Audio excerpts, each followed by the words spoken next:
Slumber parties. When I was a kid, slumber parties were marketed to us like these sacred rituals of girlhood.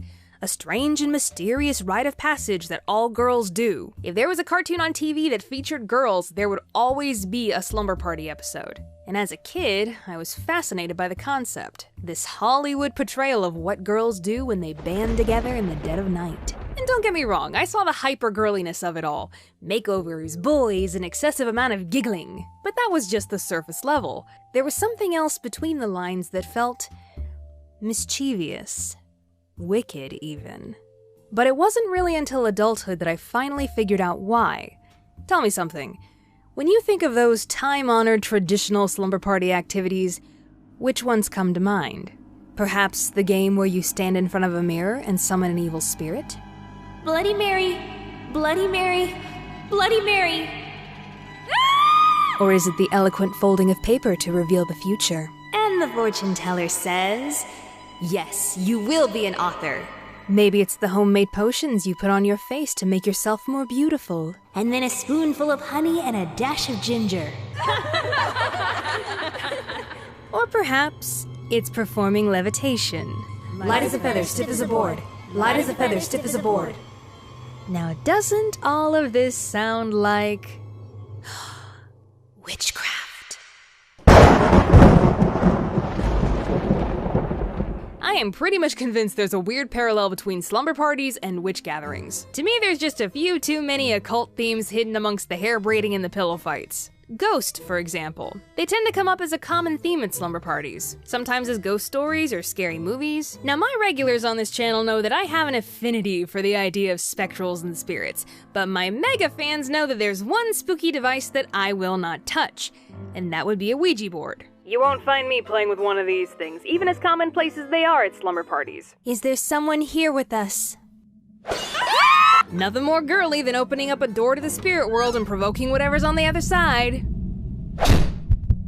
Bloody Mary is a very popular way of doing this too. Most of us have heard of this classic childhood test of courage. It has many variations, but the basic idea is this. You get yourself a good old candle or flashlight, you stand in front of a mirror in the dark, you say Bloody Mary 3 times, and bada bing bada boom, you got yourself a vengeful spirit in the mirror that may or may not kill you. Fun for the whole family. Now, if you actually see something in the mirror, what's most likely happening is a thing called pareidolia, where your brain tries to fill in the gaps when given a vague stimulus. It's hard to see in the dim lighting, so your brain tries to piece together something familiar. It's why people see faces in potato chips, and why that cloud looks like a duck. We girls also like to practice our fair share of fortune-telling at slumber parties. We have many devices to do so. Paper fortune tellers, that we used to call cootie catchers when I was a kid, magic 8 balls, the game MASH, which, if you didn't know, stands for mansion, apartment, shack, or house, and even the more modern game of Charlie Charlie is a take on a pretty old Spanish paper and pencil game called Juego de la Lapicera, also played by generations of girls trying to predict the future. Though I fully admit that despite my best efforts as a kid, I don't have much clairvoyance. Never really saw the whole single workaholic YouTuber thing coming. Speaking of creepy old traditions meant for kids, I know most of us internet-dwelling mole people are aware of the supposedly dark origins of archaic rhymes like Ring Around the Rosie and Mary Mary Quite Contrary. But my personal favorite straight up slaps you in the face with brutality. No pocket full of posies poetic imagery here. I'm talking about the Lizzie Borden skip rope rhyme. Lizzie Borden took an axe, gave her mother 40 whacks. When she saw what she had done, gave her father 41. Now let's just contextualize this for a moment here. This would be like somebody making up a cheery little kid song about the Manson murders. And they say we're the twisted generation. So I can't make a video about the creepy things little girls do without mentioning our iconic toy.